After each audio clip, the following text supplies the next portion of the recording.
What's good, you beautiful train wrecks? Welcome to Sober Psychology, where I, Michael, who is a psychologist in training, a sober dad, and a survivor of my own bullshit, slice through the noise with truth sharper than your ex's passive-aggressive text messages.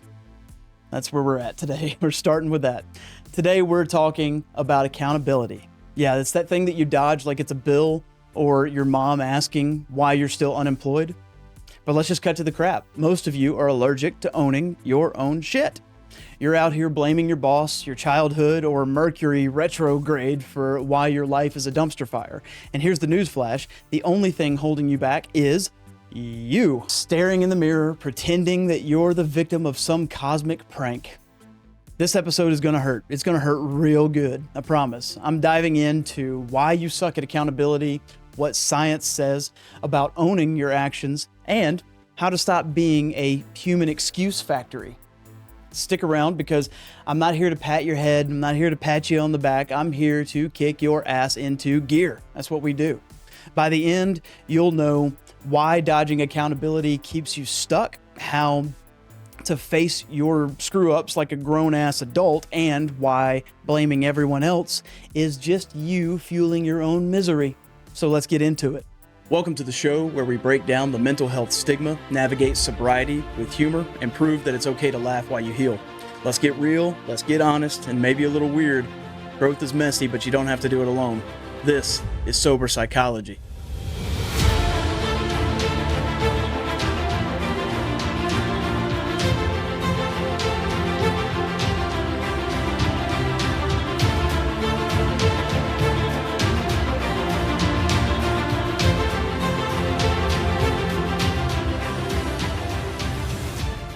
Welcome back, everybody. Another week. I don't even know what episode number this is. We're getting close to 40. I don't know why I even start off talking about the episode number. It's like a nervous tick kind of thing, I guess.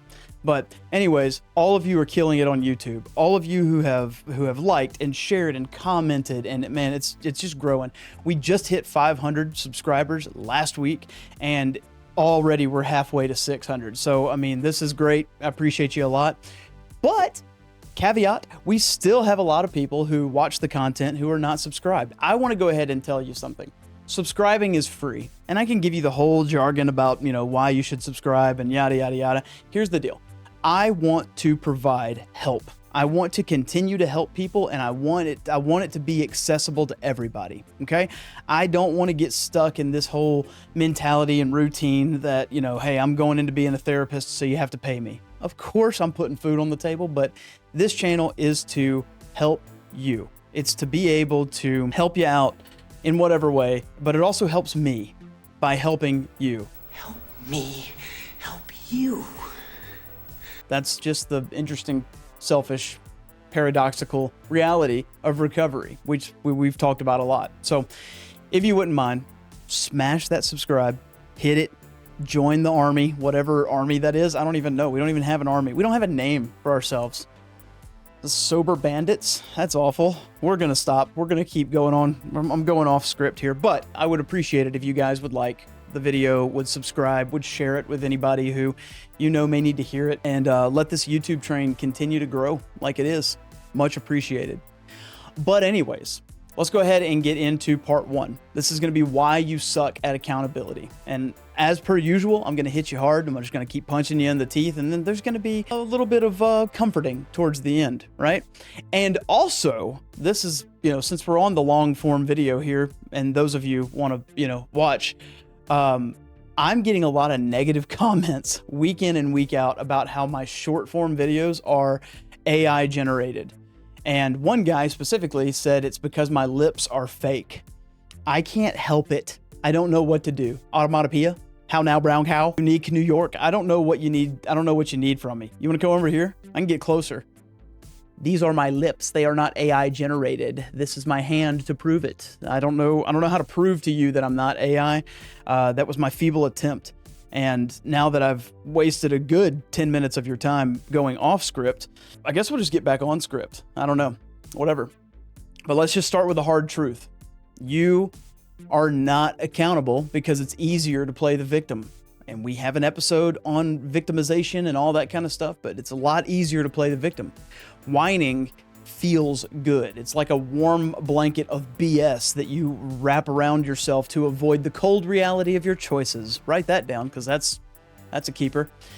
There was a 2018 study in Personality and Social Psychology Bulletin that found that people who externalize blame, which is basically pointing fingers at others or circumstances, have lower self-esteem and higher stress. Those are two bars that you want to change the positioning of. You want higher self-esteem and lower stress. But those people who blame everybody else tend to have lower self-esteem and higher stress. Do with that what you will. And here's a shocker for you. Passing the buck doesn't fix your life. It just makes you a louder loser. Louder losers. Is that what we're going to be? Nah. All right. Anyways, here's a gut punch for you. If your life is a mess, it's probably your fault. Quite definitely it's your fault. It's probably your fault. But it's not your mom's. It's not your ex's. It's not the economy's. It's just you. It's a locus of control. Okay, this is a concept from Julian Rotter. I believe it was a 1966 work that he did that says that people with an internal locus, which those are the people who believe that they control their outcomes, they tend to be happier and more successful. The external locus folks, the ones who believe that it's everybody else's fault and everything else is falling apart because it's against them, I don't know, whatever. They're the ones who are crying to their Uber Eats because life is unfair, right? Stop outsourcing your power, I guess is the best way I know to say that. Stop outsourcing your power. Just learn to own your own garbage, or it'll end up owning you. And that's just how it happens with victimization, okay? And don't give me that, but my trauma excuse. Yeah, life may have dealt you a crappy hand. I get it. I've been there, drinking my way through a decade of denial. But trauma is not a free pass to screw up forever. There was a 2020 study in the Journal of Traumatic Stress that showed that taking responsibility for your recovery, your own recovery, which is acknowledging your role in healing, it predicts better mental health outcomes. Okay, this is consistent across the board. There is no study that goes against that reality. Okay, you are not your past. We've said this a million times on here. You are not your past, but you're damn sure responsible for your present. Okay, I have an atrocious past. I have done things that I had a hard time not hating myself for. We've talked about the suicidal stuff. When I was at that point, it was because I had built up just this history of awful things that I didn't feel like I was ever going to have forgiveness for. And I felt like I was never going to be able to forgive myself. And that's tough. And I get it. I've been there. I have trauma. We've talked about it a million times before, but I have awful parents. I have very dysfunctional parents who are emotionally abusive. My father was physically abusive. I was molested as a kid from a babysitter that my parents hired to keep us safe. The list goes on and on. Everybody has trauma. I'm not trying to diminish your trauma, but that doesn't give you a free pass to act like an asshole for the rest of your life. It doesn't give you a free pass to roll over and play dead. If you are constantly saying, oh, my trauma, wah, wah, wah, and then doing the thing that's tearing your life apart, you're never getting better and you're never growing. We'll do an episode on this, but if you look at the history of psychology in general, you have Freud and you have Adler, right? And these are two men that had different perspectives. Some of it kind of meshed together, but Freud, obviously, if you're looking at Freudian theory, there's a lot of harping on the mother figure and whatnot, but he believes that the way that you are today comes from the trauma and the struggles of your childhood, the lessons learned from there. And then you have Adler, who believed that you are who you are today because of the choices that you make right now. Okay. And you can make a big argument about this. Obviously, Freud's model means that you're going to need to keep coming back for therapy, right? It created a business model that we just monetized, and that's just the way it is. Adler's model doesn't really monetize anything. But all that to say, as someone who's going into psychotherapy, right, I do believe in the Freudian theory and the Freudian model, where a lot of the damage that we carry on with us, it just collects and builds until we address it. You don't have to carry it with you for the rest of your life. Okay. Do I still have memories of bad things that have happened? Of course I do. Do I still every now and then struggle with the idea of like a grudge, maybe. Sometimes it's not as bad as it used to be, but that stuff will come up. But the only reason that I've been able to move forward from it and not continue to be the asshole that I was always being is because I was able to address it. And that's exposing those demons, right? That's adding light to the shadows. Okay? And it's the shadow man. We've talked about that before, but it's revealing that darkness like within yourself, because someone's going to harm you. If you're someone who is, you've been physically abused, you've been sexually abused, like you're going to carry that with you. That's a scar, and you're going to carry it with you, but it's going to fester if you don't deal with it.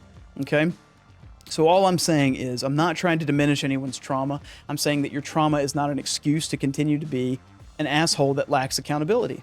Capiche? All right. So the second part of this, which is going to be the psychology of accountability, we'll just kind of break down what it is. All right. So what is accountability? ? Accountability, psychologically speaking, it's owning your own actions, basically. Owning your own actions, consequences and all. No excuses, no deflections. It's saying, I screwed up, and doing something about it. That's the next step of it. Okay. It's easy to say, or kind of easy for some people, but it's, you can easily get to the point where you're like, okay, I screwed up.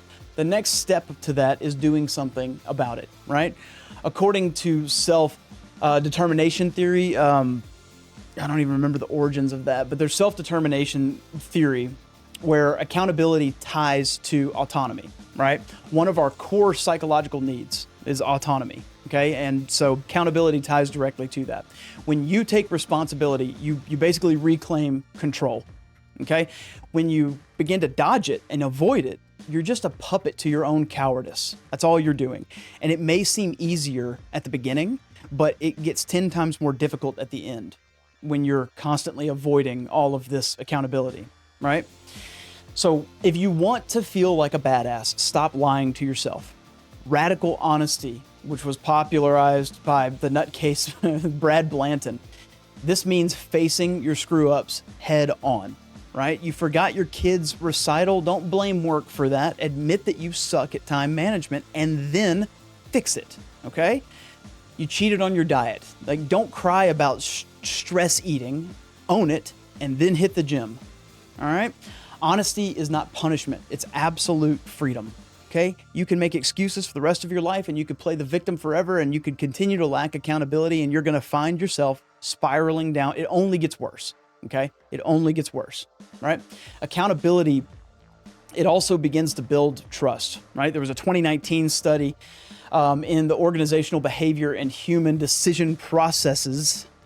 Wrap your mind around that one for a second. That found that people who admit mistakes are seen as more competent and trustworthy. Right? So think about it. Like, you would rather work with someone who says, my bad, that's my bad, 100%, I'll fix it, okay? You'd rather work with someone like that than some slippery loser who blames the intern, right? And the same goes for your relationships. If you're always deflecting, your friends and your partner are going to ditch you faster than a bad Tinder date, all right? I genuinely think that obviously accountability lines up with emotional growth, emotional maturity, but I think it lines up with intelligence as well, right? It's just this understanding of seeing the bigger picture behind all of this. If I say that I messed up, the worst that can happen is I'm going to be looked at as someone who screwed that up for a moment, but then on the very next step, I make it better. Okay, then people eventually forget about your screw up, right? Versus the person who constantly lies about it, blames it on everybody else, continues to play the victim, and then you're just seen as some low-life, narcissistic, weak human being, okay? And you are creating a prison for yourself in your own avoidance in that pattern, right? So anyways, moving on to the third part of this. This is going to be the dark side of dodging accountability, right? This goes right into what we're talking about. So dodging accountability doesn't just screw you, it screws everyone around you. Have you ever met someone who's never wrong at all, ever, right? They're the human equivalent of a wet fart. Nobody wants them around, right? There's a 2021 study in the frontiers in psychology that linked blame shifting to higher conflict and lower relationship satisfaction. Your "it's not my fault" routine is not cute at all. It's a wrecking ball to your social life, all right? And here's the dark truth. Avoiding accountability makes you a parasite. A parasite. Hear me say it. You're a parasite if you begin to avoid accountability. You're leeching off of other people's patience, time, and goodwill while contributing absolutely nothing but excuses, right? That friend who's always late, that coworker who forgot their deadline, they're stealing your energy because they can't own their own shit. And if that's you, wake the F up. You're not slick, you're just sad, right? And even worse, dodging accountability keeps you stuck. Right? There was a 2017 study in the Journal of Personality that found that people who avoid responsibility have a lower goal attainment. And why is that, you might ask? Oh, great, I got an answer for you. It's because you can't fix what you won't face. You can't fix what you won't face. Say it here. You cannot fix what you won't face. You cannot fix what you won't face. Again, you can't fix what you won't face. We went to all cameras. That's how you know it's important on this channel, right? You're out here running from your problems like they're a T-Rex, but guess what? They're still going to eat you up. You're not going to outrun them, right? Stop sprinting and start swinging.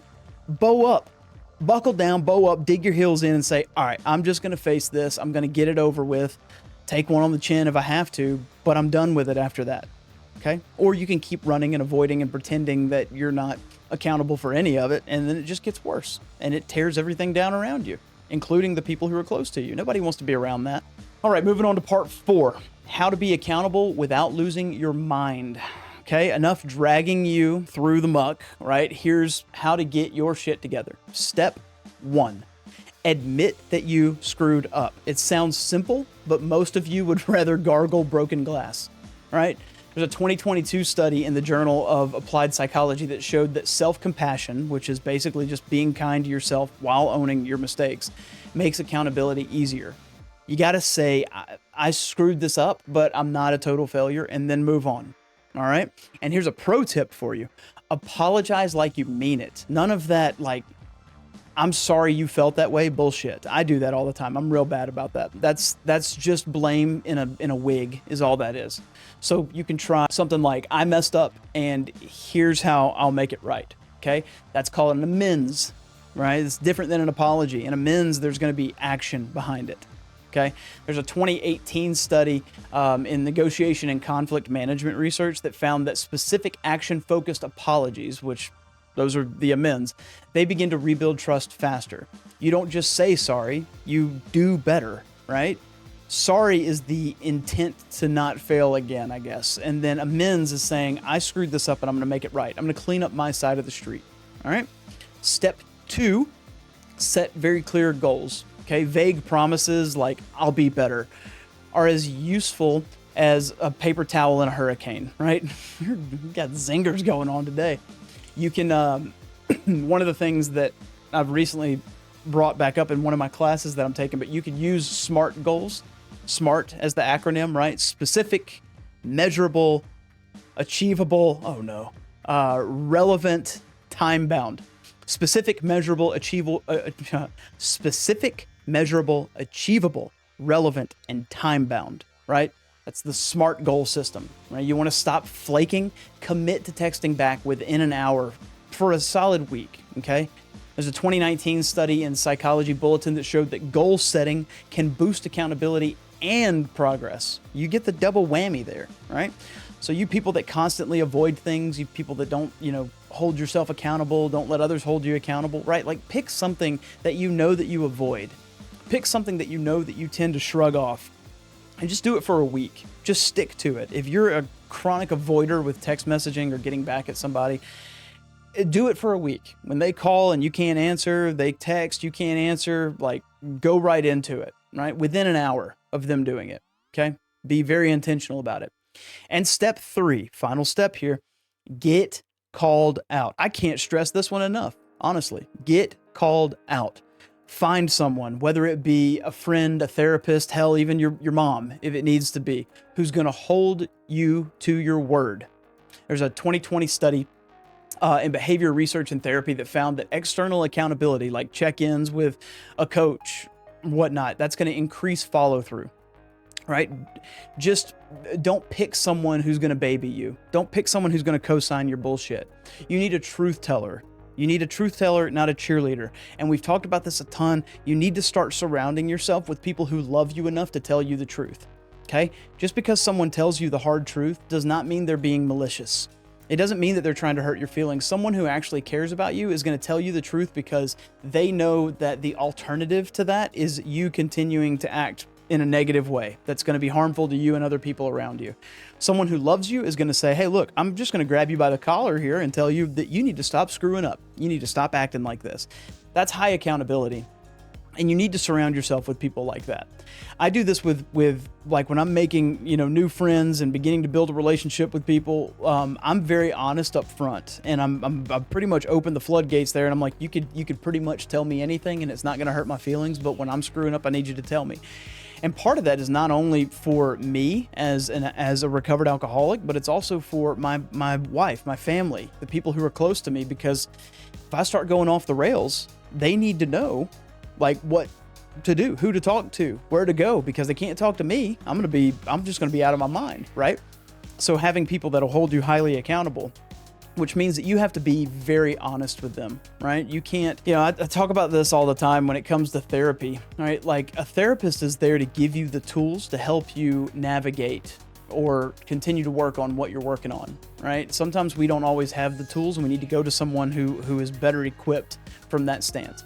And if they give you the tools off of something that you're lying to them about, you wasted everybody's time, yours included. You're not going to get the solution to anything. You have to be honest, all right? And, with therapy, it's a little bit different because that's someone who isn't really emotionally connected to you, emotionally involved. They have no skin in the game, and they are bound contractually by law to not tell any of what you are telling them, right? Unless obviously you're planning to hurt somebody, then we got to talk about it. But you need people that are going to be so highly accountable, hold you in such high accountability that they'll tell you the truth all the time and be willing to get called out. Okay. I did this in rehab where part of our programming was we would wake up and it was called pull-ups, right? And so throughout the day, if you catch somebody, you catch a homie that's, doing the wrong thing. They're being selfish, they're being self-centered, the typical character defects, you pull them up for it. And you just say, hey, when you do this, this, and this, it's selfish and self-centered. Okay? The response to that has to be just thank you, period. And I think that's very helpful. That's a humbling place to be. And that's something that, we tend to get very defensive when people call us out, but they're doing it out of love, right? They're doing it because they care about us. And so finding people in your life who are not afraid to look you in the face and say, you got to cut this out. You got to stop it.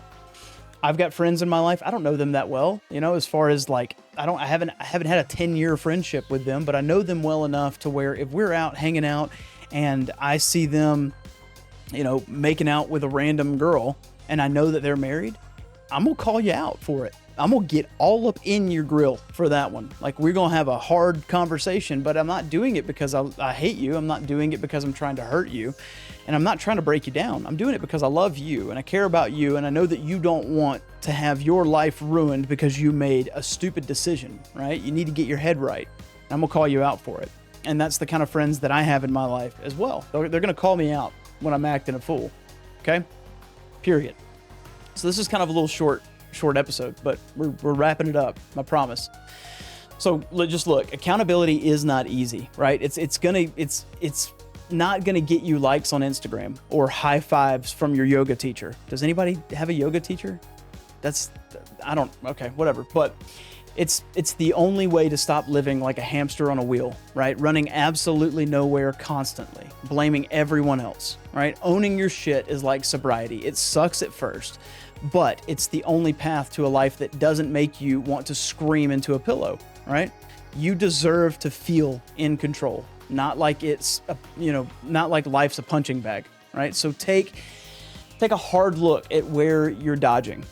All right, which way are you dodging? Which way are you avoiding? Right, that fight with your partner, that missed deadline, that extra shot that you swore you wouldn't take, own it. Just own it and then fix it and then grow from it, right? The science is very, very clear behind all of this. Accountability is not punishment. It's power. It's freedom. All right? So I would say that your weekly challenge is to pick one thing, just one thing that you've been blaming someone else for, and then own it, right? Apologize, make a plan, or just admit that you effed up, all right? And then hit the comments and tell me how it went. I'm reading every single one, I promise. I'll respond to them as well. Life's too short to keep running from yourself, all right?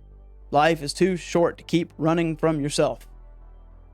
Thanks for rocking with Sober Psychology. If this episode hit you where it hurts, smash the like button, subscribe, and share it with someone who needs a reality check, right? Drop a comment. Just tell me what's the dumbest excuse that you've made lately. Let's keep it real. All right, I'm Michael. I'll catch you next time. Spotify, we'll see you next week. YouTube Warriors, you know what to do. You know what to do, all right? Stay sober, stay accountable, stay alive, keep your head up, keep your heart open, and go help somebody. Love you guys.